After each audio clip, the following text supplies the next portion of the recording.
ഒടുവിൽ കമ്മ്യൂണിസ്റ്റ് കോട്ടയായി അറിയപ്പെടുന്ന കണ്ണൂരിലും ഇ.ഡി. എത്തി. കണ്ണൂർ അർബൻ നിധി കോടികളുടെ സാമ്പത്തിക തട്ടിപ്പുമായി ബന്ധപ്പെട്ട് കണ്ണൂർ ഉൾപ്പെടെ 5 ജില്ലകളിൽ റെയ്ഡ് നടത്തി. കണ്ണൂർ അർബൻ നിധിയുടെ ഡയറക്ടർമാരായ എം ഷൗക്കത്ത് അലിയും കെ എം ഗഫൂറും നേരത്തെ പിടിയിലായിട്ടുണ്ട്. ഏകദേശം 30 കോടിയുടെ തട്ടിപ്പ് നടന്നതായി പറയുന്നു.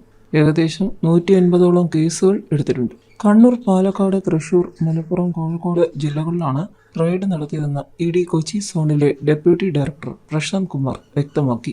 കണ്ണൂർ അർബൻ നിധിക്കെതിരെ 100 പരാതികൾ കണ്ണൂർ ടൗൺ പോലീസ് സ്റ്റേഷനിൽ ലഭിച്ചിരുന്നു. ഉയർന്ന പലിശ നിരക്ക് വാഗ്ദാനം ചെയ്താണ് നിക്ഷേപം സ്വീകരിച്ചിരുന്നത്. തൃശൂർ സ്വദേശിയായ ആന്റണി സണ്ണിയാണ് തട്ടിപ്പിന് പിന്നീടെന്ന് ഷൗക്കത്ത് അലി പോലീസിനോട് പറഞ്ഞു. അർബൻ നിധിയുടെ ഉപസ്ഥാപനമായ ATM മണിയുടെ ഡയറക്ടറായിരുന്നു ആന്റണി സണ്ണി. ഇയാളെ ഈയിടെ അറസ്റ്റ് ചെയ്തിരുന്നു. 12% പലിശ വാഗ്ദാനം ചെയ്ത് 20,000 മുതൽ 5 ലക്ഷം രൂപ വരെ പിരിച്ചെടുത്തിരുന്നു. സ്ഥിര നിക്ഷേപമായി 1 ലക്ഷം രൂപ മുതൽ 34 ലക്ഷം രൂപ വരെ സ്വീകരിച്ചിട്ടുണ്ട്.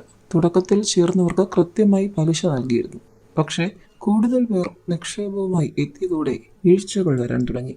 4-5 പ്രതികളായ പ്രതീഷും ജിനയും പോലീസിൽ കീഴടങ്ങിയിട്ടുണ്ട്.